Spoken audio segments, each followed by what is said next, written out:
আজি এটা আহোম সংগঠন টাই আহোম ছাত্ৰ সন্থাই কিবা শিৱসাগৰ বন্ধ দিয়াৰ কথা ঘুনুঘানাকৈ শুনিছিলোঁ। কথাটো হয়নে? এটা ফৈদে দিছে, এটা ফৈদে নাই দিয়া। গতিকে ইমান গভীৰ কথাবোৰলৈ যাব নালাগে। মই এটা কথা, মই ৰাজনৈতিক ব্যক্তি নহয় যদিও মই এটা কথা দেখিলোঁ অলপ দিনৰ আগত। মই মাত মতা নাই, কাৰণ মাত মাতিবলগীয়া বহুত মানুহ আছিল, তেখেতসকলে মাত মাতিব বুলি ভাবিছিলোঁ, কিন্তু কোনেও মাত নমতা দেখি মাতিবলৈ বাধ্য হৈছোঁ। শিৱসাগৰ ঐতিহাসিকভাৱে এটা বিশেষ সম্প্ৰদায়ৰ বসতিস্থল।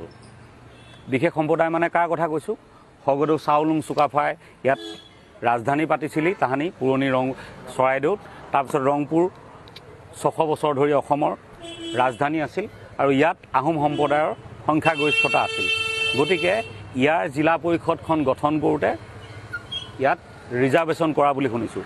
সেই ক্ষেত্ৰত গোটেই শিৱসাগৰবাসীয়ে আচলতে মাত মতা উচিত আছিল যে সেইটো এটা ভুল পদক্ষেপ হৈছে। আমি যদিও অসমীয়া মহাজাতিৰ অংশ, কিন্তু প্ৰত্যেকটো জাতিৰে নিজা নিজা ৰাজনৈতিক, সামাজিক, অৰ্থনৈতিক আকাংক্ষা আছিলে আৰু থকা উচিত।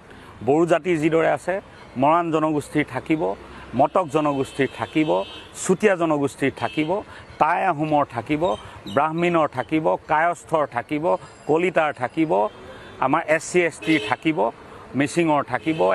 সকলোৰে থকা উচিত, সকলোৰে থাকিব লাগে, আৰু সকলোৰে ৰাজনৈতিক অধিকাৰ সুৰক্ষিত কৰিবলৈতো আমি চৰকাৰ নিৰ্বাচন কৰোঁ। গতিকে সকলোৱে এই কথাটো খুব সন্তোষজনক এটা মীমাংসাৰ দিশলৈ আহিব লাগে, নহ'লে অনাগত দিনত প্ৰতিটো জাতি জনগোষ্ঠীৰ মাজত বিভিন্ন ধৰণৰ মানে বিভেদৰ সৃষ্টি হ'ব। এইখিনি মই এজন সাধাৰণ নাগৰিক, শিৱসাগৰীয়া, আৰু এজন গান গাই গোটেই অসমখন ভ্ৰমি অসমৰ প্ৰতিটো স্তৰৰ মানুহৰ লগত এটা যুগসূত্ৰ ৰক্ষা কৰা মানুহ হিচাপে অৱগত কৰিলোঁ। মানিলে ধান, নেমানিলে পতান। ধন্যবাদ। জয় আই অসম।